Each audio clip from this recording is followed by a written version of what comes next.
Good evening. Welcome to the May 5th West Clermont School Board meeting. Mr. Romano, please take roll.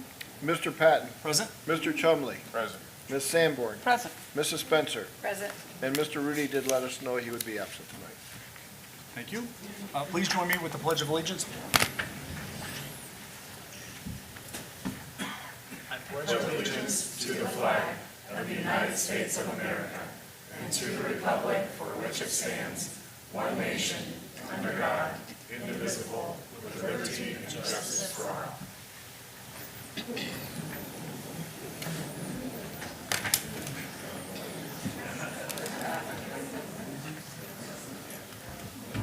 First up is the motion to adopt the agenda. Would someone like to make a motion? So moved. Thank you, Mr. Chumley. Is there a second?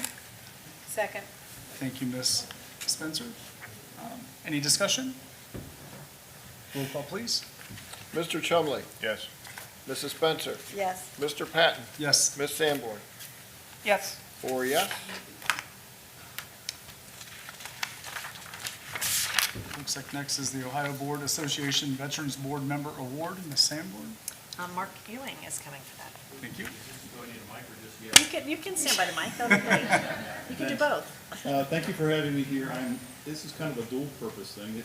I'm here to honor Tina Sanborn as a 10-year veteran board member by the Ohio School Board Association. And also Tina is also been recently elected to the Southwest Region Executive Committee for the Ohio School Board Association. She's the first West Clermont representative we've ever had from this area. So, Tina?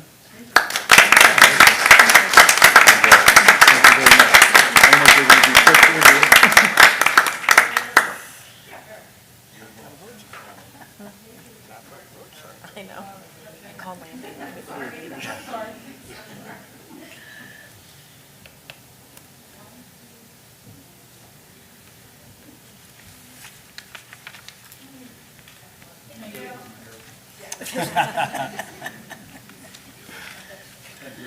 Thank you.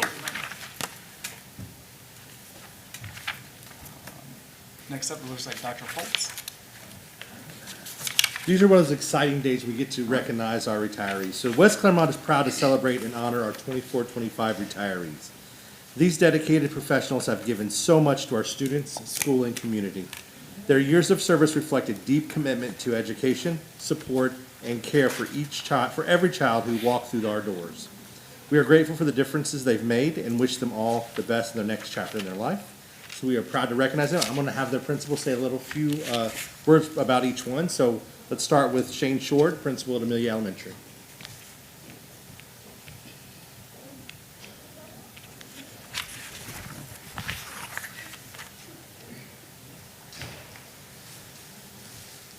Good evening, everybody. I am thrilled to congratulate Miss Jennifer Smith on her retirement this year. This is her 32nd year of teaching. She has taught in Loveland, West Clermont, New Richmond. I'm going through the list in my head. So, but we are thrilled that she has been at West Clermont Middle School and Amelia in her career. And she does a lot of awesome things with our students. This year we're bringing rockets. Rocket Day's coming up. Our kids are super excited about that. But she was very excited to find out that her 32nd year would be able to retire. And when I got that phone call, you could hear it in her voice that she was ready. So congratulations, Ms. Jennifer Smith. Thank you.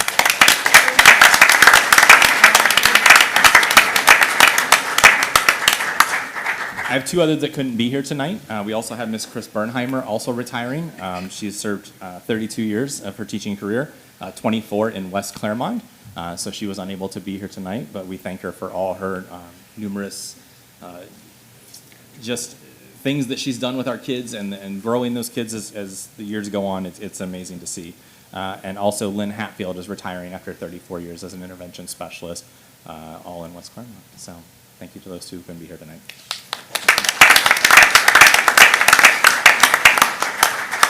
All right, next we hear from Curtis Mason, principal at Clough Pike Elementary.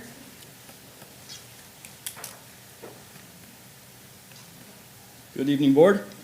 Hope everyone gets some sleep tonight. Big day tomorrow. Mrs. Sloan could not be here tonight. Dr. Foltz, I told her a heads up that you might give her a hard time about that.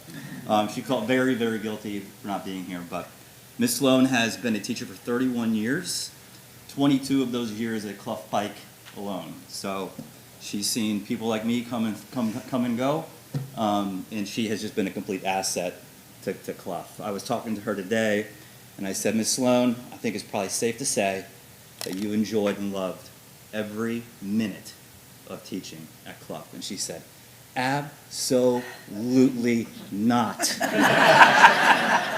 Not every minute. She's one of those rare talents that has that mixture of very strict and stern, but also very loving and caring. It's sort of that it factor that we're always looking for. So it's an honor to recognize Ms. Sloan. Thank you.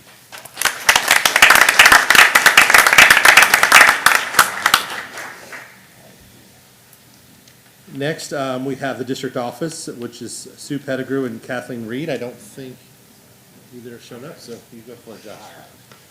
Congratulations to Sue Pettigrew, who's retiring after 7 years as a custodian within the district. Sue took great pride in her work and would often leave friendly notes and even drawings for those that she worked with. That positive attitude was a nice touch at the end of a long day, and she's already missed here at district office. I'd like to also congratulate Kathy Reed. Congratulations to Kathy on retiring as a math specialist within the district. Kathy served West Clermont for 31 years. Her principal stated Kathy is an amazing hard worker that always has a positive attitude. She will do anything to help any kid and always meets them where they are. We'll miss Kathy, and we wish her the best of luck. So congratulations to both Sue and Kathy.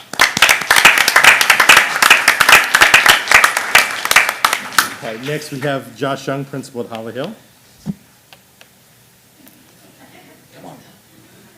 Good evening, Superintendent, Treasurer, Board. Here she comes. So I've got two absolute rock stars for you this evening. Got Cindy Wright, Rita Reynolds here. Rita spent 34 years feeding the Huskies. So breakfast and lunch and occasional lock-ins. Yeah. So kids love her. She's the best. Just works really, really hard and makes sure to give that extra mile to take care of the kids as they come to that lunchtime or their breakfast line. So, love Rita. She's phenomenal. We're trying to figure out how to replace her. So, the same for Cindy here. Cindy's been in the district 28 years. Worked at a number of different elementaries as a paraprofessional. Is it fair to say you found your spot in preschool? I did. With the babies. So, the last few years have been with our little 3, 4, and 5-year-olds out there at the Wolf Pup preschool. So, we're phenomenal human beings. Emotional. Okay. We're hanging there. So we love them. They're great. Thank you guys. Appreciate it.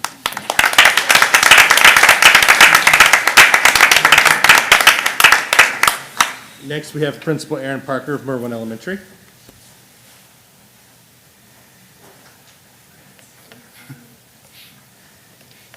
Good evening. I have 3 dedicated staff members I'd like to recognize today. Up first is Miss Lisa Hughes.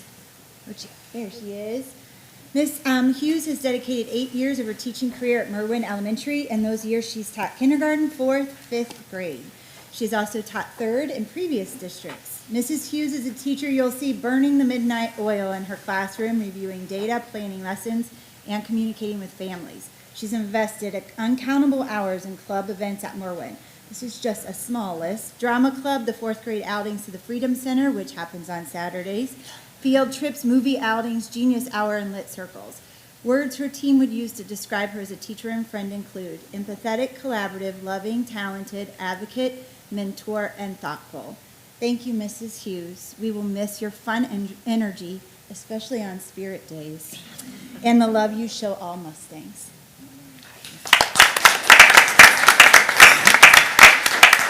Up next is Miss Amy Noble, who was also recognized last week in Clermont County as an outstanding teacher. Mrs. Noble has dedicated 32 years of her teaching career in Merwin Elementary.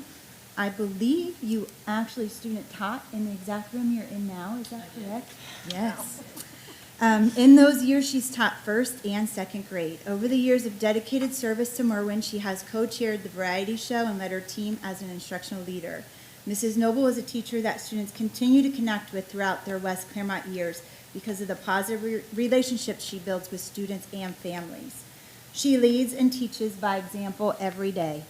Words her team would use to describe her as a teacher and friend include gracious, inspiring, mentor, work mom to most of us, coach, friend, and irreplaceable. Thank you, Mrs. Noble, for your all-in attitude every day and for your mentorship you've provided me over my last 3 years at Merwin.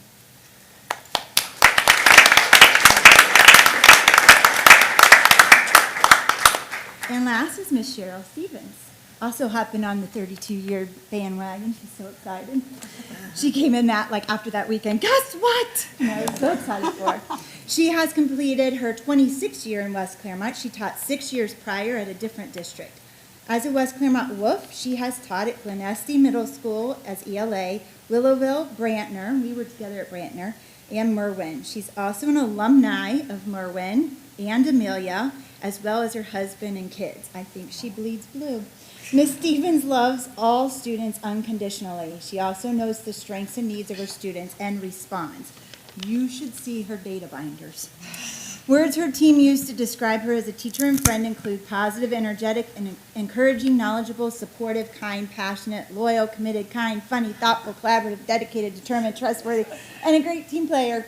Thank you, Mrs. Stevens, for many years of service and the great times that I've had with you at both Brantner, 1 year does really matter, and now at Merwin.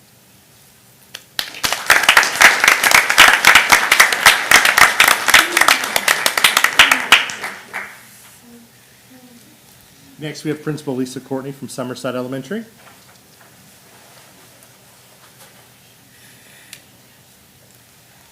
Good evening. It is my honor to recognize Mrs. Carrie Anderson. She is retiring after 27 years in the field of education, and it has been my privilege and honor to get to know her through the years. She's at home, probably enjoying her dogs and her family, and has set her sights on Tennessee at this point as she's building a new home for herself and a new adventure. But in the 27 years she's been in the educational field, she's been dedicated to our students, dedicated to our staff, and really just continued to serve in a range of grade levels and in a range of expertise as she has fostered a foundation and just really been an outstanding educator in our field. So she will be greatly missed, and I'm just grateful for the time that she's been at Summerside with me and all of the years of experience that she's continued to pour into our students in West Clermont.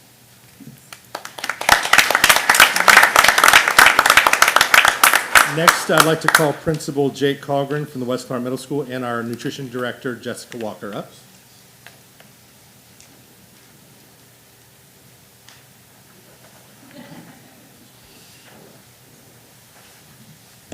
Thank you. Sorry for the next person that's leaned down like that. All right, West Clermont Middle School would like to honor 4 retirees this evening, 2 of which are cafeteria workers, Miss Pamela Allen and Yvonne Cole, both of who were people who I think what they really brought to our building was always a smile and a sense of kids feeling seen and valued. We are also honoring tonight Mr. Chris Vandergriff, who is incomparable in his own way. Mr. Vandergriff worked in West Clermont Middle School for over 30 years, was a teacher, mentor, and a constant source of support and inspiration. Students always gravitated toward him, not just because of his engaging lessons, but because they knew that he truly cared for them. He listened, he showed up, and he never hesitated to go the extra mile, whether that meant staying late to help a student or finding creative ways to connect learning to real life. His classroom was a place where colleagues could go to him to offer or receive guidance, encouragement, or just a steady voice of wisdom. So we're very grateful for Mr. Vandergriff and wish him well in his retirement. Our last retiree in the middle school is Mr. Matt White, who has had a impact on our district that's been both lasting and meaningful. As a teacher and administrator, he's been vice president of the union. He's always been somebody who has provided more collaborative working conditions and has been a trusted source for being able to build bridges in times of change. So we want to make sure we thank Matt for his years of service in West Clermont Middle School.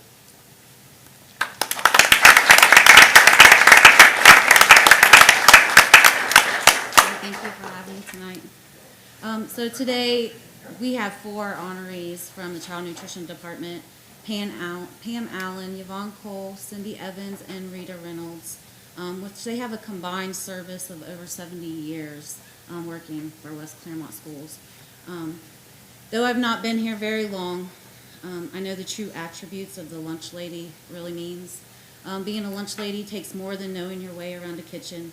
It takes dedication, patience, and unshakable work ethic. It takes early mornings, hot kitchens, and a deep understanding that food is more than just fuel, it's comfort.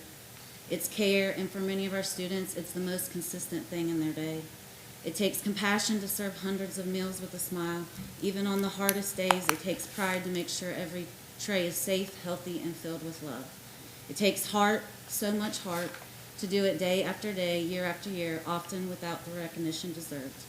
Our retirees have been role models of quiet strength. They've greeted students with kindness, offered encouragement with every serving, and helped create a welcoming cafeteria that felt like a second home.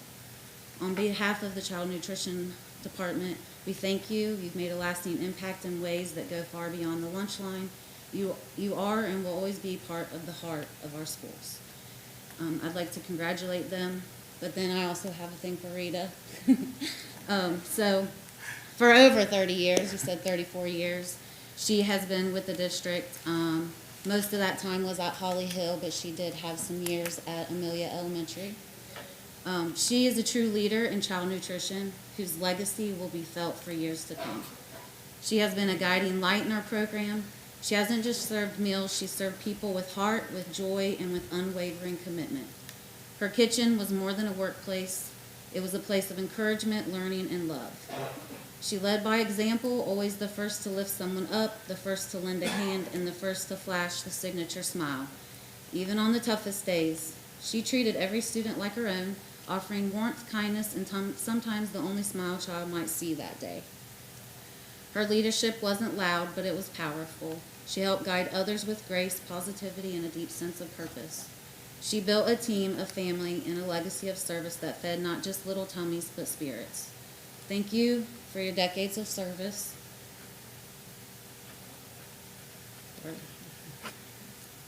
And your vulnerable heart. And your belief that every child deserves to be fed with dignity and care. You have truly made a difference, and your impact will live on every life you've touched. Thank you.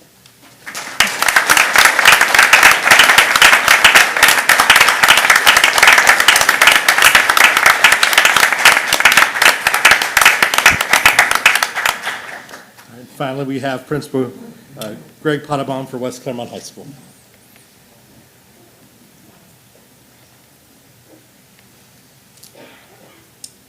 Good evening. It seems that half my science department's leaving tonight. So I'll start with Marcia Beamer, who couldn't be here. If you don't know, Marcia probably couldn't be here because James is still talking to her right now. Marcia spent the last 8 years as James as the athletic secretary, and then before that, she's been a principal secretary and a secretary in the building. Marcia's a true asset to everybody that she comes in contact with, and her institutional knowledge will be very hard to replace. So we're really going to miss Marcia Beamer. Next is Michelle Butin, who's down here. She's our guidance counselor. I've got to work with Michelle for 8 years now as an assistant principal and a principal, and I can't tell you how much I've had to lean on her. Our graduation ceremony is so seamless because of Michelle, and it's going to be very hard to replace. There's huge shoes. And, as a first-year assistant principal, I could always call her and count on her for a good, honest answer and make sure that, I was going to get the right answer. And that was so helpful to me. And you've been amazing. You've helped me out so much in my career at West Clermont, so I can't thank you enough. Next is Mary Hutchison. Mary couldn't be here. Mary's a campus coordinator. She's served in the district for many, many years. And Mary was probably as reliable as they get when it comes to her job. She always put kids first, even when she didn't like it. But Mary was always as reliable as a clock. If you asked her to be there at 7:15, she was there at 7:10. So we're going to really miss Mary. And then there's Joan Lewis. And speaking of reliable, Joan's our CCP chemistry teacher, so that's really easy to replace. And the first time I met Joan, she was yelling about the fact that she didn't have enough file cabinets. Joan remembers that story. I said, you can have the one in my office, and that seemed to help her a lot. But a simple story that you'll hear about Joan, and I'll tell this again later. Since I've been at West Clermont High School, Joan's had 2 hip replacement surgeries. And she schedules them both for June, so she can be back in August for her students. And I don't think we have more dedicated people than that, Joan, and it's been an honor to work with you. Those 8 years, I don't know that I would have said that right after that file cabinet incident, but it really has. It's been an absolute pleasure. It's filled with 40 years of materials, and that's not an exaggeration. And then we have Lisa Reeves. If you know Lisa, she's one of the sweetest people you can meet. I get random texts from Lisa at different hours about her being on the golf course or what she's seeing out there. But I got a really sweet text from her once, and I'll keep that kind of between us, but it was about me as a leader, and it touched me and almost brought me to tears. But Lisa has a way of seeing people and making them feel seen that's really special. Lisa's also our French teacher, which is just, again, really easy to replace. And so, so she's really going to be missed. We have Pat Willison. Pat is our AP Physics teacher. So again, just the, not important roles, right? They're just small. Pat's one of those guys that you could just sit and talk with about anything. We tend to talk about golf more than anything because that's what we do. But Pat's been a leader for his department for the last 8 years. He's been our instructional leader, and he's a voice for his teachers, but he's also a voice for the building. And it's been an honor to work with you and to work with you in the leadership team. And when you look at these 4 people standing here, you're talking about 130-something plus years of administration or of education, and then you have probably 4,000 to 5,000 kids each that you've taught, and Michelle, I don't know, 10,000 kids that you've worked with as a counselor and a teacher, and the amount of lives that they've impacted, their impact on this world far outweighs anything that most people could do, and it's just been incredible. And so we're so proud of you guys, and we're going to miss you, but it's well deserved. So thank you.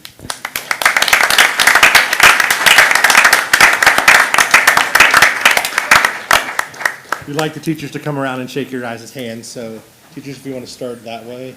Joshua.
I enjoyed it best, though. Thank you for your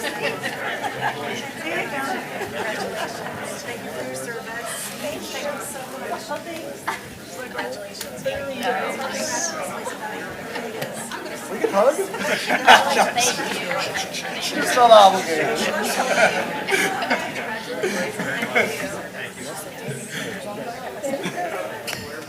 Oh, so I want to tell them something. Can you have them just step in for just a second before? Sorry, it'll be fast. So just stay in for just a minute. I know. I told her, I said take charge, but then I'm changing.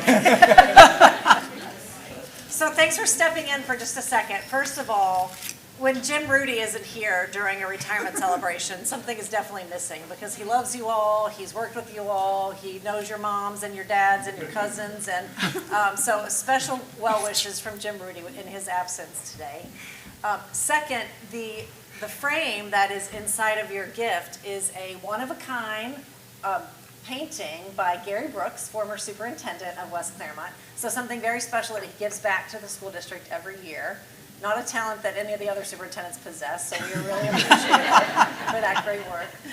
Third thing is just to say that David Foltz and Josh would be happy to have your sub license updated so that you can come back and sub. You're welcome anytime.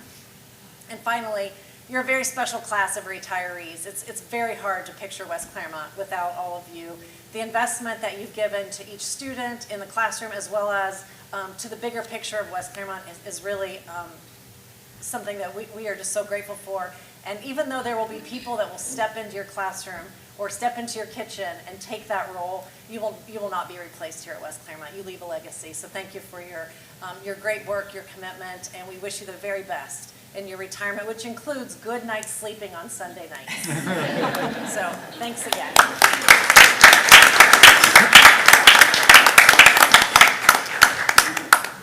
So I think at this point, we're going to take about a 10, 15-minute break, and we'll be out. We'll come back in about 10 or 15 minutes.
Okay, thank you. We are now back. We'll be talking about artificial intelligence. Video? Oh, we have a video, okay. Okay, maybe.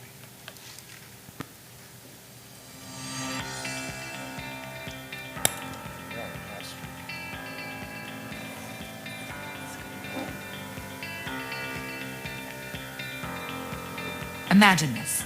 You spend hours writing the perfect essay for the state test. You triple check your grammar, you make it relatable to your audience, you hit submit, and then wait for your grade. But here's the thing. It isn't a teacher reading your words.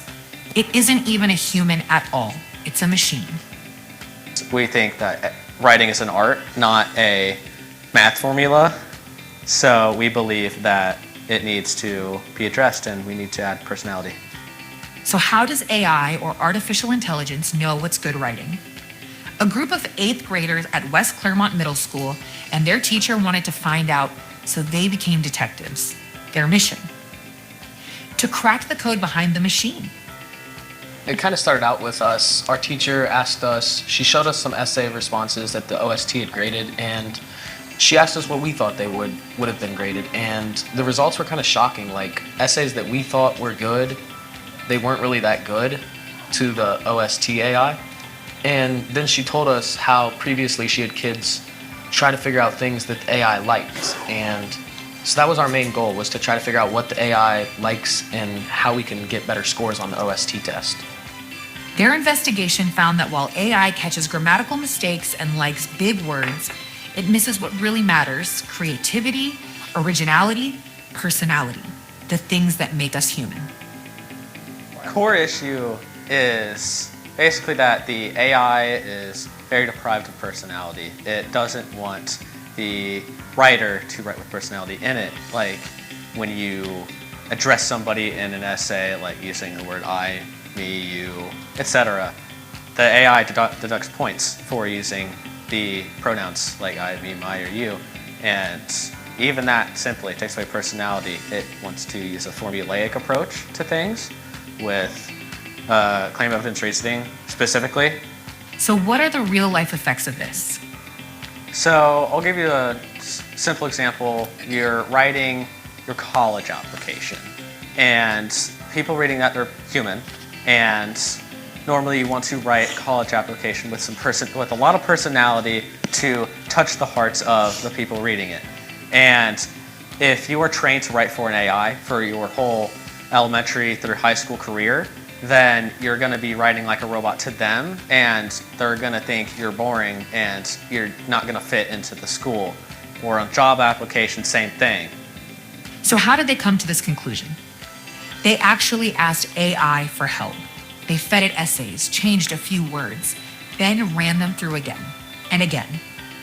They even learned code and developed their own AI that they say is better. Well, for one, recently I kind of learned how to use and manipulate code because me and AJ and everyone kind of helped with it, but we kind of tried to replicate the Ohio State test AI by making our own website, which is still a process right now, but I definitely knew nothing about code before that. And now they are getting national recognition. They first presented their findings at the Ohio Council of Teachers of English Language Arts annual conference, and then to the National Council of Teachers of English Assembly for research. And most recently, they met with Ohio Representative Adam Byrd.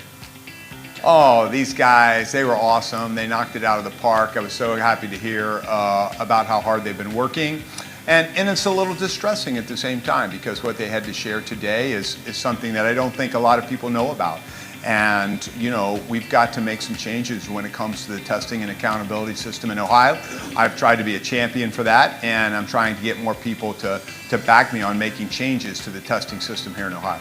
I think it went great, and he really considered the problems that we gave him, and he wants to basically have us tell other lawmakers that he works with about this problem that we've been facing with the AI.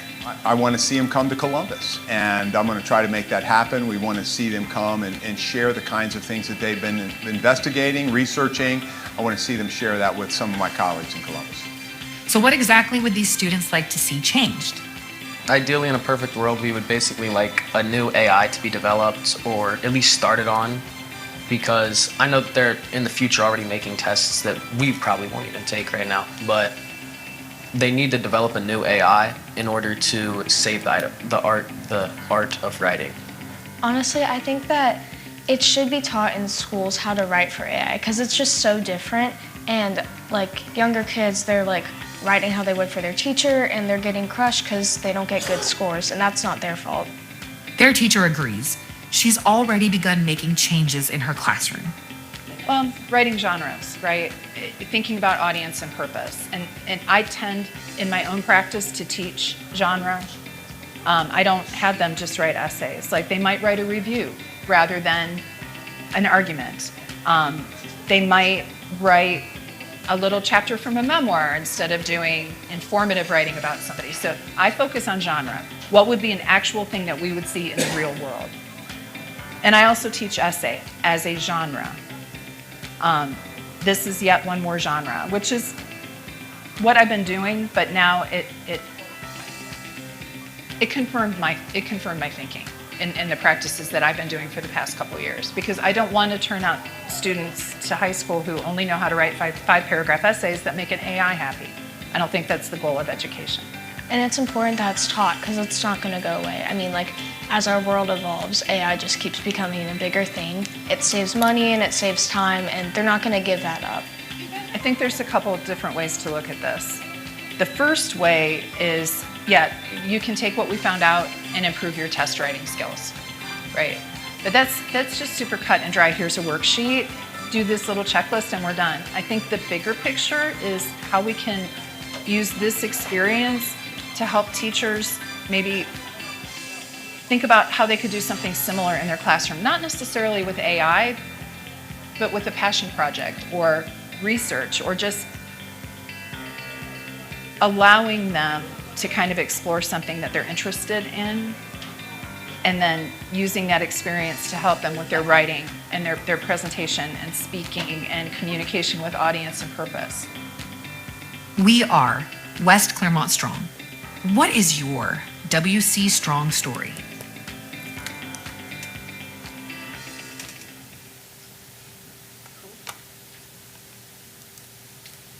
Okay. Thank you for that video. Next, it looks like public speaking. I do not believe there's any cards back there. So at this point, thank you. We will move on to the consent agenda. Dr. Foltz. Good evening. In front of you is the personnel agenda for May 5th, 2025. On the agenda today, we have the retirement of Jennifer Smith and Cheryl Stevens. You got to meet them a little earlier today.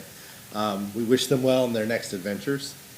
We also have the resignations of 9 teachers at the end of the school year, 3 paraprofessional aides, and 1 custodian.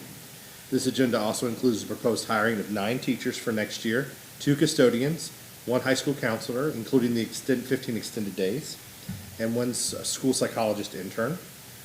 On this agenda, we have the proposed approval for supplemental contracts for a Resa mentor and a home tutor.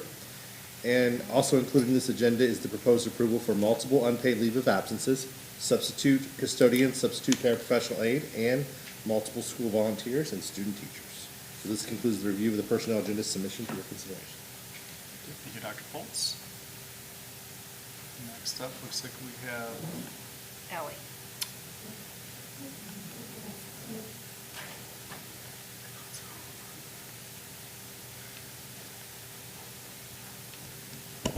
Good evening.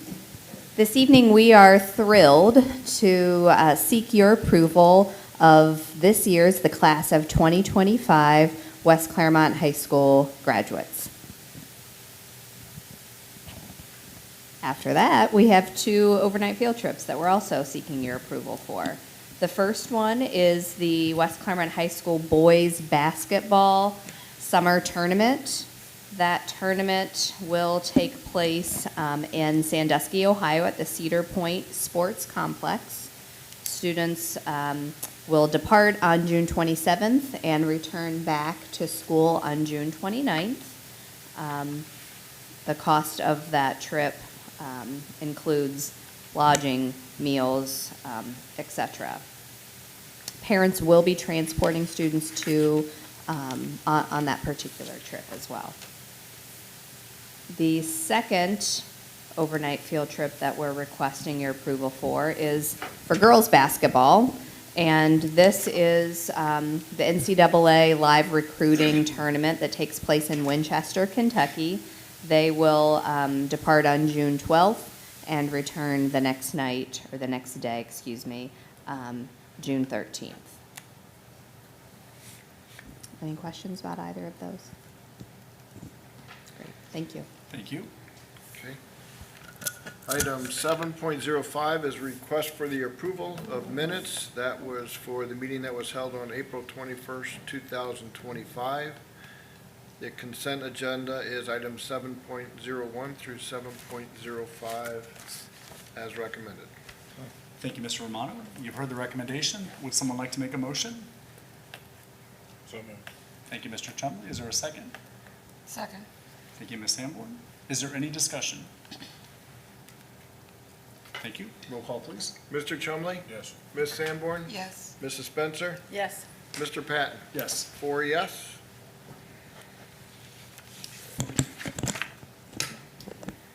Good evening. So we have a few policy updates that we are basically is going to be language. And so in talking with legal and talking with what our protocol is, we have the right to waive the first reading and go right into an action item on this. And with all the changes and the things that were coming down the road, this might be something that is going to be more often than before. And in the board updates prior to these meetings, if we do this, I'll give you the rationale for what we're doing. Most of them is about language. It's not about new policies and things, so we won't bring the policy committee together for that. But we've already got, and Mrs. Adams gave me today 2 more that language that may be changing that we had already just approved back in December and February. And so it's constantly changing, and I'll keep you guys up to date through the board update. But if you ever have any questions about it, please let me know before the meeting, so we'll go right into a second reading. And again, these will be around changes probably around language and keeping up to date with whatever House bill has been passed, and keeping up to the dates that we have to get them in by. And so tonight, we have 3 that are around language. The first one is 5460 around graduation requirements. And again, all these that we're talking about tonight, these are not new policies. We're not putting in new policies. We're not changing policies. We're just updating language. And this particularly is under graduation requirements. We're not changing graduation requirements. We're not increasing. We're not decreasing. We're just doing a little bit more explaining as far as what the requirements are from the state, and that is around fine arts, which we didn't have in our policy that this can happen between grades 7 and 12. We want to be very specific about that in there as well, so it doesn't confuse everybody. The other one is around the financial literacy. Before, it was always you have to be exposed to financial literacy. Well, now you have to have a half a credit, and so that is also specifically in there. And I can tell you from being a principal, the more that you are specific about that when it comes to graduation, the better, so that you can fall back on policy. So those are 2 that we would want to update the language on that as well. Policy 8510 is around wellness. And in grade 6, all we're doing here is removing grade 6, as we do not require recess, or this isn't mandated for our 6th grade to have recess. They get their wellness through physical education. And then the final one is the policy 2111, parent and family engagement. All we're doing is removing one of the lines so we are staying in compliance with the Title IX compliance that we just passed. And then the last one, as we go through our policies and we find things that could be subject to not falling in Title IX, then we'll just take those out so that we can continue to follow along with that. So I'm asking the board as a second reading to approve those changes to those 3 policies. Thank you, Randy. You guys have heard the recommendation. Would someone like to make a motion? So moved. Thank you, Mr. Chumley. Is there a second? Second. Thank you, Ms. Sanborn. Is there any discussion? Thank you. Roll call, please. Mr. Chumley? Yes. Ms. Sanborn? Yes. Mrs. Spencer? Yes. Mr. Patton? Yes. 4 yes. Item 8.02 is our statement of facts. It's just a reminder to everybody that the statement of facts, as well as one-pagers and FAQs, demonstration videos are all available on our website. We are on the ballot, May 6th, that's tomorrow. And I want to cover just a few questions that came up over the weekend. One being, what will happen, do we have enough funding to maintain these new buildings? If this process would go through, will we be able to maintain them? So I thought maybe you could spend some time Sure. talking about the income tax and how that works. Yeah, so really three things with the three funding sources for the maintenance of our buildings. First of all, we do have a permanent improvement fund up until the last reappraisal and valuation increase. Most of that money was dedicated to paying off or paying the debt for the new high school, okay? That's where the inside millage is, and that was dedicated to that payment. With the valuation increase, there are a little bit of additional funds available so that we could do some things with the existing buildings as necessary. That's not enough to build a new building or build an addition, but that really helps support the maintenance of the building.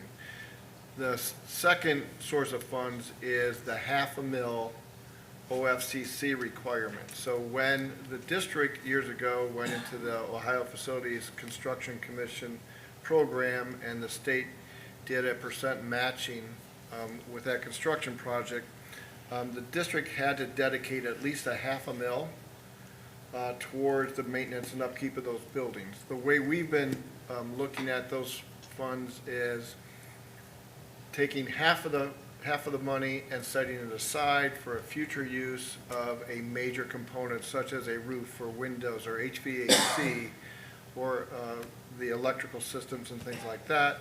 The other half we look at that we could spend on current maintenance that needs to be done so that those buildings are really kept up in good condition to do that.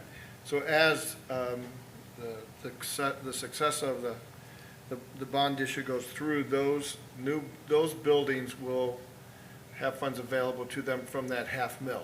So currently, right now, of our 9 buildings, 6 of them can access those funds. 3 of them cannot because they were not built with those matching funds. There's a third source as this issue passes. As you know, it's a combined earned income tax and property tax. With the property tax, it's really a fixed dollar amount of bonds, and the county auditor adjusts the millage so that they're just paying off the bonds and the interest on those bonds, okay? So if our valuation goes up, the millage rate would go down, just so that we're paying off that debt. On the school district earned income tax, which again is on wages, basically you're working and you get a W-2. It's not on Social Security or pension or retirement or earnings on investments, but on wages, on earnings. As those earnings grow throughout time, and this is a 30-year, the debt for those would be over 30 years. As time goes on, and as historically has happened, earned income has grown. There was only 2 periods in time in the last, I believe, 30 years that it did not. That was during the Great Recession and then during COVID. The expectation that the earnings would grow, we can't count on that, but we do know that if history repeats itself, that the school district earned income tax would grow. Because of the ballot language, any additional revenue that's derived from that has to go for permanent improvements. It has to go for new construction, renovation, things that have a life of 5 years or more. That was specifically in the ballot language. So to answer that question, we actually have 3 sources when those new facilities, whether it's the renovations, whether it's the new buildings, okay, and things that we have, there's actually 3 sources that we have that could assist in that. The other thing, and I think it might have been with that question too that came up was... The assets. Yeah. Mm-hmm. What about the disposition of any assets that we have that are not going to be used or not serve the public purpose. I think that one of the, there were two things questioned. One of them was the elementary schools that are being replaced, what about those properties? For those properties, there's some uncertainty about our enrollment growth. Again, the projections that we have are in excess of 1,300 students between now and 2030. When you think about that, 1,300 students is about 2 elementary school buildings. So the best thing for us to do to look forward is when we know, when projections become more real than just projections, then we'll know whether or not those assets could be utilized, should be utilized by the district, or would be available for disposition with that. So there's a holding period on that. Other property that we have that the board deems that is not going to be used or not serving a educational purpose or public purpose, then we'll at the right time dispose of that asset. Because those assets are fall under the realm of infrastructure or permanent improvements, any proceeds from the sale of those would go to the permanent improvement fund, and that money would be used also to maintain the buildings with that. So that also helps out in the maintenance too as it goes forward. And if I could add, I know there was another question that Ms. Sanborn, you had raised to me earlier. We're getting some information on that, but just kind of give you a high-level description of what that is. There was a question, I think, from the public about how our ESSER funds were being used, how the federal aid from COVID was being used. So we received $14 million, high side of $14 million, beginning in the 2021 school year. There were 3 rounds of that federal assistance that were provided to school districts. The qualification of that was it had to be spent on certain things, and it had to be spent by October of '24. And I know the question you asked is how did we determine, how to use those funds? So if you go back over the years and on the website and other meetings that we had, you would hear that term onward and upward. Hopefully I'm saying it the right way, onward and upward and upward and onward, okay? But you've heard that term. That term was really the label for the planning process and our utilization of those funds. And I can recall that, I was fairly new at that time when I came in. What was really unique to me was the ability of this district, the leadership in the district, to, again, the money became available. I know some of my peers in other school districts were struggling on how to use the money. That was not a struggle in this district. There were past work that was done that identified the needs of the school district, and if funds were available, how that would be used. One of the conditions that the team talked about was, and they heard this, you've heard this term, the fiscal cliff, the financial cliff, right? And school districts would be in trouble because it was one-time only money, and if they use it for ongoing expenses, they would end up in trouble in October of '24. So the conditions that we put on the utilization, or one of the conditions that we put on that funding was if it was one-time money, we could use it as an investment, okay, not just an expense, but an investment in different resources. The other thing that we knew, because at the same time that fund became available, there was, back in 2020, a reappraisal, property valuation increase, and there was some ongoing funds with that. And that was just about $3 million. Yeah, about $3 million. That was right after the levy passed. So with the availability of the ESSER money and with that valuation increase, that is the funding that drove the onward and upward program. Again, the conditions were, it was really all about investing in people, investing in program, investing in resources that already had been identified that were needed in this district. That plan was put together in a relatively short period of time, and I think we were pretty true to form from 20 to 21 through October of 24 of spending that money in, I would say, 5 major categories. The first major category is really for the safety of the students because of COVID and the staff, okay, or the community as they came into our buildings. And there were different materials and different supplies purchased that were really to help out prevent the spread of COVID, to do that. Second was, there was technology purchased because there was a time period when students and staff were remote. And so we had to make sure that we placed a handheld device in every student, a handheld device in every teacher, that we had the right software and the right program so that students and staff could communicate and learning could continue on. That was the second major expense that was there. There was a need identified in curriculum. I know the superintendent tells the story well, but prior to that time period, our curriculum had not been updated in over a decade. In some subject areas, some it was even longer. Yeah, some longer. And so there was a need with those resources, just because there was a learning gap that was being developed, that we need to look at, create a curriculum replacement cycle so that our curriculum was updated on an ongoing basis.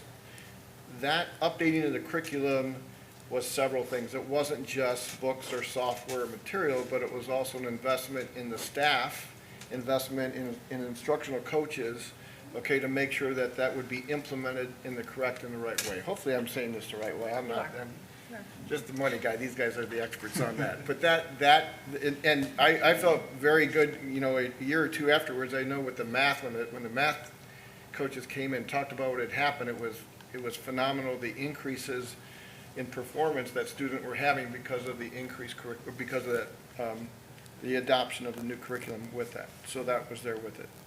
Okay. The fifth major area was really looking at our ability to, and I think that the term often used over time, you know, in business is attract and retain. Well, once COVID hit, I think those terms were reversed. And working with Dr. Foltz, it was really, we need to focus on retaining first, okay? Because that's what's really causing us to go back and try and attract people. So the more we can retain, you know, the better off it is for us. So there were funds that were really dedicated to the staff, not just because of COVID, but to make sure that we were retaining the staff, things that we could do there. And and that we supporting were them, attracting. like developing them and supporting them. Correct, to do that. I think the big term in all the $14 million, or the federal relief, is that we tried to focus on how do we make that an investment into what this district really needed. So even though it was a one-time only payment over the 3 periods of time or 3 distributions, we were taking that, investing it in people, investing it in programs that we had, making sure that we had the right resources for the staff and for the students to move forward with it. I would say that if there was another guiding principle that we had, and I can still remember the meeting today, is the leadership sat in the room and agreed upon the fact that we needed in this district, we didn't want to come out, we didn't want to go back to the way we were. We wanted to come out better. And so if you look at the things that we invested in and the things that we did with those funds, that was the sole intent. Not to go back to the way we were, but to come out of that COVID era or time period better than the way we were before we went into it. Well, and connected to that idea is this thought of the 2020 levy. We in our messaging said that this was to stabilize the school district. This was just to protect and keep everything in place. And with this additional valuation money, with the ESSER funds, we were able to do more than that over this time period. Invest in the classroom in ways we hadn't been able to invest. We were just going without. And so we can draw a direct correlation to the curriculum being updated, technology in the hands of our students, supports around the classroom that hadn't been there in the past, to the results that we are getting. And performance was certainly our ultimate goal, to make sure we were changing the student experience and changing the outcomes that they were receiving. Kind of associated with this question, it came up today, connected in one of the TV interviews that I did. People were saying, I think she got this from social media, saying that there was more valuation increases recently. Why didn't you spend that money on the buildings? So can you talk a little bit about that? Yeah, so there, go back to 2020, so there were 2 periods of reappraisal, 2020 first collection and 21, and then 2023 first collection in 2024. And again, the 2020, as we said, was about 3 million increase. The 23 valuation increase was much more. I term it the post-COVID valuation increase. It not only happened in Clermont County, it happened all over. One of the things that we need to note is those funds, most of those funds are in the operating fund, in the general fund. And when we started to see those come through is when we started to look at how do we take what was pegged to have a levy in 2024, because the commitment in 2020 was that the school district would not come back to the community, to the voters, prior to 2024. And so when we were aware that that reappraisal would add additional funds to the general fund, and we even noted in our 5-year forecast, right, that we started looking at how can we extend that commitment into 25? How can we extend it into 2026? Today, we know we do not have to come back until 2026. We are still having ongoing efforts to how can we extend that to 2027 if we possibly can to do that. So we recognize that those funds became available to us, and we really looked at how do we extend that further out to make sure that commitment not only went to 2024, but will last as long as we can make it last, because it is additional funds. There's no question about that.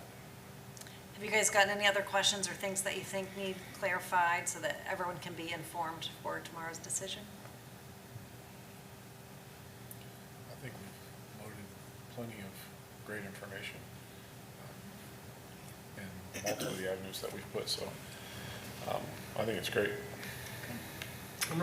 Let me add one other thing, because you and I discussed it today. Okay. And maybe it's the headway into the advocacy. Oh, okay. Okay, is that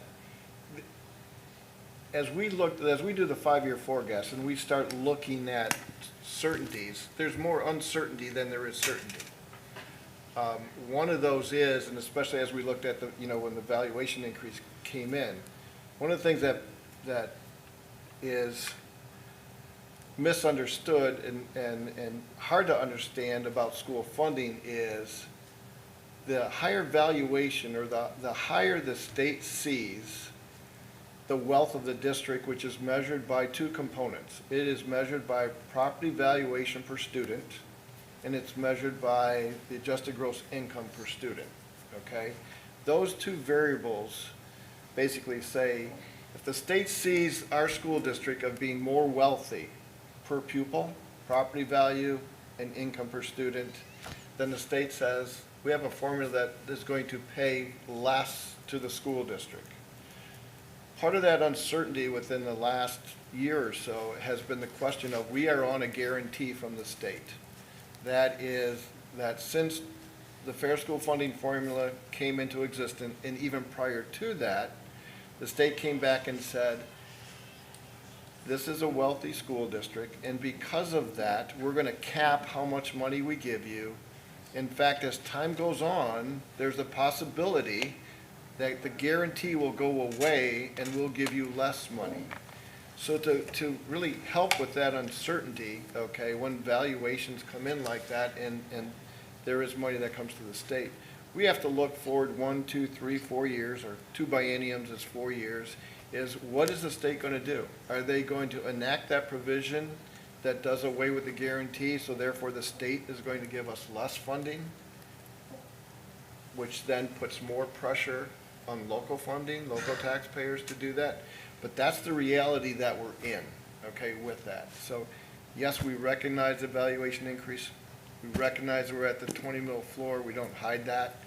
But, part of that is the uncertainty of what's going to happen at the state level too that we need to prepare for. Now, so that's a good segue into my Okay. comments. I want to thank you all for participating in the Chamber of Commerce legislative event this afternoon. I think it's really important that we continue to stay connected to our local, state legislators. I was able to meet with Representative Burden Schmidt last week just to continue to reinforce our messages. And Dan and I have an appointment with Senator Johnson on Wednesday. And what we spent some time doing today is what we want to share with you. We plan on submitting some testimony. I need one. Oh, sorry. Yep, you're okay. Thanks. Thank you. We're going to submit some testimony to the Senate coming up this week. And just wanted to hit some of those key points with you so you would know. What I shared with the key communicators at our meeting last week is that once the bond issue of May 6th was behind us, that we would be spending some more time working with our community to advocate, to help us get this message beyond us. We've kind of just kept it between us and you guys advocating with our legislators as to not confuse the community with more information and what's going on in Columbus. But we will pick up our banner kind of starting this week to help just educate everyone on what's at stake for West Clermont and what needs more attention. So do you want to Sure. start here? We'll walk through that. So, what I'll kind of start with is there's really three things that we're advocating for as we go forward. They're actually at the top of the second page. The first thing is that we want to maintain the guarantees that are within the Fair School Funding formula. And I know when that came into existence over 4 years ago, actually became in as part of the biennium, a lot of work was done before that. But one of the things that people talked about is that the guarantees were built in, and back then, no one saw that they would ever go away, that would be there. For a district like ours, the important thing with that guarantee is this. We are plus or minus 8,000 students in the district. We are set up for some significant growth within the next 5 years, okay? I know in the governor's bill, there was an inference that if you're on the guarantee, that they're paying for empty seats. In this district, that is the farthest thing that exists. The state isn't funding empty seats. In fact, 3 years ago, David? 3 years ago now, because of the growth that we had to look at closing open enrollment because we wanted to make sure that there was a desk or a seat for students that lived within West Clermont. So we had done that. So that was there. The second thing that we're advocating for is to remove the temporary bridge funding that was in House Bill, the original House Bill 96, and to really go in and maintain the phase-in of that fair school funding formula.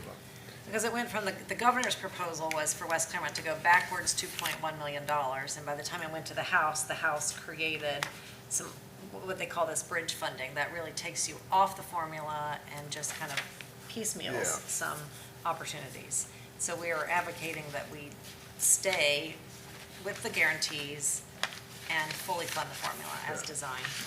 So the third point, and that connects to the fully funding, is update the base cost inputs to reflect current costs. So what's happening right now is that there are certain inputs like our property valuation per pupil that gets updated, but the cost inputs are not updated. They go back to 2022, I believe, okay, to do that. So the request is to update those inputs to do that as we go forward. So those three things we have an advocacy for. If you go to the first page, one of the things that we try and set the stage for is a profile of our school district. I know often the superintendent or myself had said, hey, we're almost the poster child for what some people are complaining about. We're at the 20 mil floor. We have our inside millage that is with the permanent improvement fund, but that funding is dedicated primarily to pay off the debt for the new high school. Okay, I think a lot of people were under the misimpression that high school came up out of the ground free of charge. No, it didn't, okay? The inside millage that's in the PI fund is dedicated to pay that debt, okay, to do that. We have an emergency levy that was passed in 2020, is to be renewed in 2030. We have a continuing substitute emergency levy that was passed in 2009, meaning that the original emergency levy was before that, right? So that's just a continuation, making it permanent to do that. The most recently passed failed bond issue was in May, It's the depending issue- on what it's- yeah, happens tomorrow. yes. Okay? But Kinda wrote this our one before that prospectively. was 2007. Yeah, the last one was 2007, that was passed. So you're talking just under 20 years, between bond issue levies to do that, okay? We do, and we don't hide that fact, I just talked about it, that between 2020 and 2030, there is going to be a need for additional operating funds. And so right now, that is targeted sometime either in 26 or 27. That is what we, move forward from 2024 anticipating to do that. The biggest thing in the five-year forecast that I try to portray when we talk about the revenues is the continual pressure on local funding, where the state has fixed the dollar amount that they give us. And so over time, we are now at about a 35% split, 65% of local funding, 35% from the state. Okay, it used to be, 60-40, used to be 55-45, okay, but that is going. There's a chart that I took that if the formula was funded and the guarantees went away, we are looking at a revenue split or a share from the state that goes down to about 15%, meaning that 85% would need to become locally. So as the dollars go away from the state, the only real source of revenue that we have are local funds to do that. So that's why it's going to be so important to move advocacy beyond us into our other families, our community, so that people better understand what's happening. You can also see that the reason we explain the nuances of West Clermont is because sometimes the legislators position some of these things like emergency levies and continuing emergency levies as a way to, they say, game the system or work the system or whatever. These fall in terms of things that we are allowed to do, and we still are spending in the bottom 16% of the state. So we are $2,000 less per pupil on average than the state share, or the state average, and that ends up being $40,000 less per classroom annually. And so those mechanisms that we're using are just helping us survive and stay afloat. Yeah. They aren't thriving. They are causing us to thrive. That's They're for sure. they're helping us thrive performance-wise, but financially. Well, because no. we've been able to spend money in the classroom and not just on keeping the lights on. And that's what, when people ask me, I was even asked tonight, well, what's going to happen when, if the levy doesn't pass? And we know here, we've talked about it, but funds will have to go into dealing with the enrollment growth. And so that could be in the form of a modular, it could be in the form of other things like class size or whatever, but that was $1 million of investment at Merwin Elementary, just as a reminder. And we'll have to begin some aggressive savings looking at the roofs, the pavement, the heating and air conditioning, the windows, the plumbing, all those things, if we don't have a long-term solution, will have to be invested in. And so obviously there's no more money coming into the system, and so that will have to be taken away from the classroom into the operational, keep the lights on, keep us operating focus. So when people ask me sometimes, what keeps me up at night? Well, what keeps me up at night is, Mr. LaFada, and Mr. Gephardt did their work, checked with the architects, and when they looked at the building conditions, and the architects gave a number of about $65 million to upgrade the HVAC, the roofs, the electrical, the plumbing, okay. Now, is that going to occur next year? No, but over time it will. Included in that dollar amount is the amount for space for portables or mobile units for students, okay? But I don't know when that's going to occur, but we need to be prepared for that, right? Some could occur next year, some the year after. But that 65 million is if we did do it next year. Like that 65 Right. million is not gonna be 65 million in 5 years. Correct, if the levy doesn't pass, then, you know, it's there, that doesn't go away. Modules are not in there. So the Oh, 65, Not yeah, in there? modulars are not in there. Not in that number, that's just for maintenance and, That's just maintenance, so if you take our modules, you're talking a few more million. so is the 65 million just for the West Clermont High School, or is that No, it's no, all, that's for for the all the district. schools? That's for the district. Okay. Well, and really, Mainly it's the just, three. it's It's just the the three three schools. schools. So there would still be needs at West Clermont High School and Willowville and Summerside.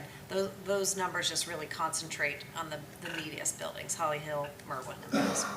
So those are the three Okay, oldest gotcha. buildings, So, yeah. so there would be more money to spend in operations, Right. certainly. Because there's other areas that we're going to need Yes. money in Yeah, I to mean, fix West Clermont High things. School's gonna be 10 years old here before you know it. So that's like, for example, though, with the other buildings, the other six, that's why the state came back and said, when you go into this program, you need to put a $500,000 aside to keep those buildings up to date. That $500,000 cannot be used for the buildings that weren't part of the program. So these buildings will now be part of that program to have the upkeep and maintenance for it, to do it. Okay. There's another part of advocacy that we would focus on, which is in House Bill 96, districts with a carryover balance above 30% of the prior year's expenditures could face property tax reductions. And so we are asking that 30% limitation be removed. And you can see in the examples there, different occurrences that have happened over time here that puts that 30% at risk when you are trying to do some long-term planning. It really prohibits long-term planning. There's also a caveat in there to move from 5-year forecasts to 3-year forecasts. And so our advocacy would be for a 5-year forecast for planning, and it gives some examples on why that's important. So this is just a draft at this time. We are still refining it, but we wanted to get it into your hands to see if there's anything else that you would want us to add as we prepare this written testimony for the Senate committee and as we prepare for our visit with Senator Johnson on Wednesday. Yeah, so the timeline is, in order to be submitted, we do have to submit it by tomorrow. Yes.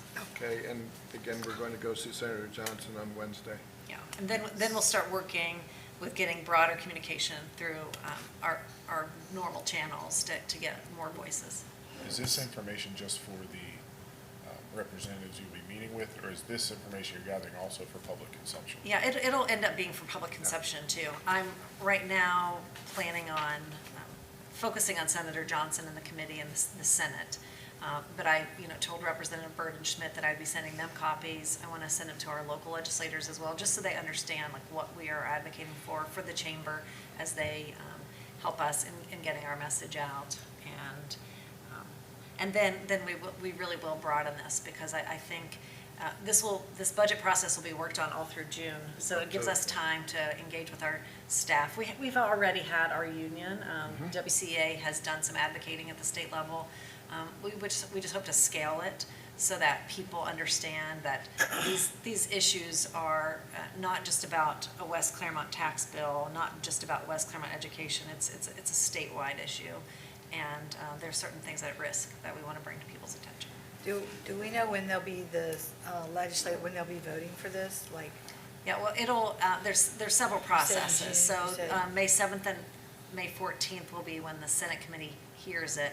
Then it moves into a joint committee process. But the final piece, it will go all the way through June. Okay. So there's different checkpoints along the way. I don't have those all memorized, but there's a process. Like almost every 2 weeks, something like kind of big happens. We can send you that calendar. Yeah. okay, I was just Yeah, curious. we'll do that. So could the Senate tell us that I have to do a 5-year, instead of a 5-year forecast, a 3-year forecast, and that forces us to do a 3-year forecast? It's in it right now. It's in the current House amended substitute House bill, that provision is in there. Yeah, we're just asking for that to be taken out and for it to return to a 5-year. Okay. Thank you. Sure. But if, after reviewing this, if there's other input or feedback you have, pass that on to superintendent and myself. Okay. Yeah, we hope to submit this late tomorrow afternoon. Yeah. That's all for my comments, unless you guys have other questions for me. So you two piggybacked, or do you have We comments? piggybacked it, and the only thing, my only comment is congratulations to Ms. Sanborn for the 10 years.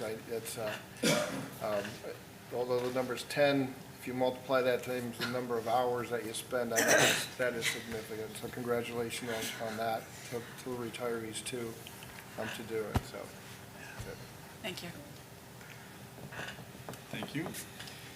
Moving on to board business.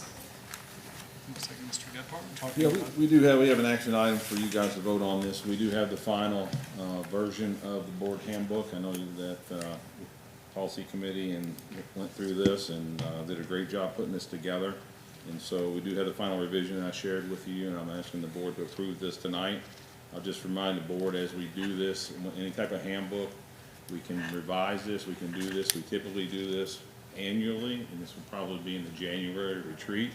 But typically with a handbook, what you'll do, if you have some recommendations and some revisions or things, you can send them to me, or you can keep them in a folder like we do.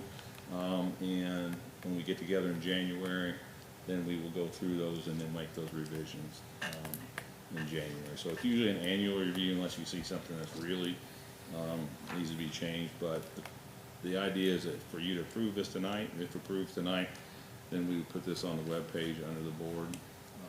And it would be an item on your webpage. Board docs. For board docs.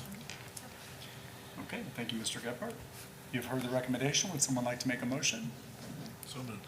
Thank you, Mr. Chumley. Is there a second? A second. Thank you, Ms. Spencer. Is there any discussion? Thank you. Roll call, please. Mr. Chumley, Yes.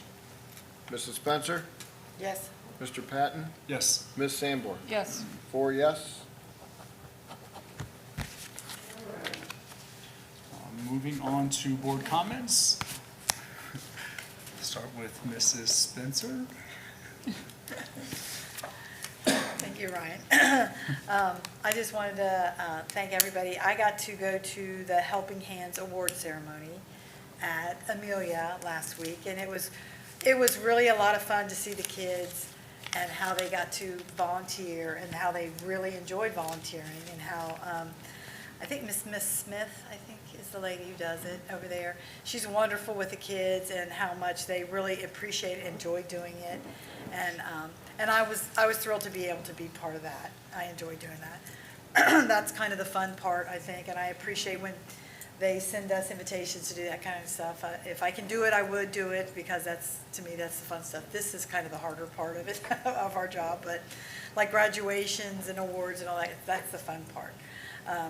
But I appreciate everybody I know the parents did a lot of work doing that, when the kids are being shuffled around, dinner's gonna be late because somebody's at a nursing home field trip, and I get it, we did it too, but it really makes a big impact on the little kids and how much they enjoy giving back to the community and stuff. So I'm thrilled that our school system still encourages that and does that kind of thing. Just don't forget that we are voting tomorrow. Everyone vote. Thank you, Ms. That's Spencer. it, I'm done. Ms. Sanborn. I just want to reminisce on my 10 years. I've been on the board 10 years, and I've been through 3 superintendents and 2 treasurers, Dr. Gary Brooks, Alana Cropper, Dr. Keith Klein, Alana Cropper, Natasha Adams, Kelly Sinninger. And each superintendent and treasurer has a different leadership style in moving the district forward. And they each bring on a different perspective of how and what needs to happen in order to move this district forward. And it was very eye-opening for when I first became on the board, that when at my second meeting, Dr. Brooks was in this room, and he said to the board members that we are going to have to cut busing, and we are going to have to cut specials. And I know that Dr. Foltz remembers that, because all the special teachers were over by the side door there. They each had a letter to read to the board about why they wanted to stay here, what impact it would have on the district if they got to leave the district. And it was just very humbling, but at the same time, it's very sad that they had to get let go, because each one of them, you could tell they really wanted to be here and they wanted to continue with this district. And so I felt bad that night that we had to do that. I can remember my second meeting that Dr. Brooks said that Denise Smith had a wealth of knowledge, and I spoke up and said, well, it's not only Denise Smith, but it's also Mrs. Beamer. She's been with the board for a long period of time.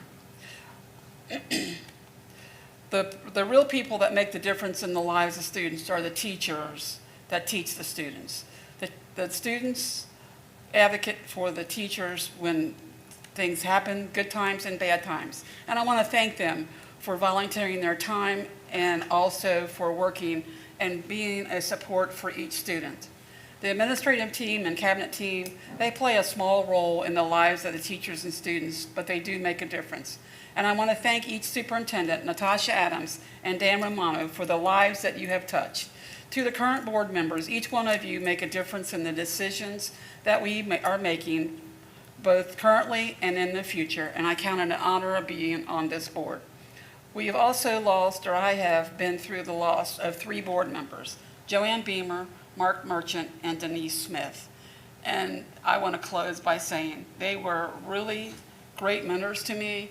They helped me in so many ways, and I can't thank them for all the time that they have spent with me over the years to talk to me, to share information with me so I could be more informed. Thank you. Thank you, Ms. Sanborn. Mr. Chumley? Yeah, I want to congratulate all the retirees. It's not fun seeing such a large group, but I want to thank them and congratulate them. I hope everyone gets out and is safe tomorrow, but performs their civic duty and gets the voting booth tomorrow. And I'm looking forward to graduation in a few weeks. So, yeah. Thank you, Mr. Chumley. First thing I'll say is, before I forget, because I tend to forget, our next board meeting is May 19th at 7 p.m. It will be here at the Civic Center. So again, May 19th at 7 p.m. here at the Civic Center. I too want to recognize the retirees tonight. Again, it is alarming to see that much talent leave at one time. The other thing that I'd like to say is that, we sit up here and we thank everyone, as far as staff, and I do appreciate everything that the staff does. But it has dawned on me the last couple of weeks that it's the community that I also would like to thank. We have really seen the community,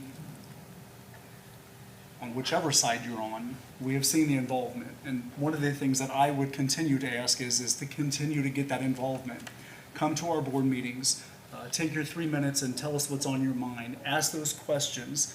One of the things, while I've not been on the board, this is my first term, I've been in the district for many years, and one of the things that I can say is that this has been a very transparent superintendent and a very transparent treasurer. Back when the high school was built, there was lack of transparency, and that has affected us today because we get confused on how that came about. But again, one of the things that I really want to emphasize is that I appreciate the community, I appreciate their involvement, I appreciate what they do as we continue our journey. So with that, I think I've said my piece. We do not have a reason to go into executive session.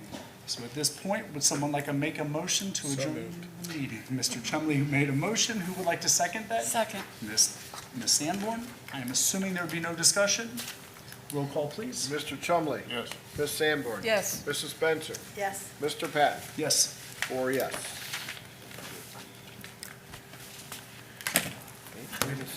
And who would like to redecorate this room?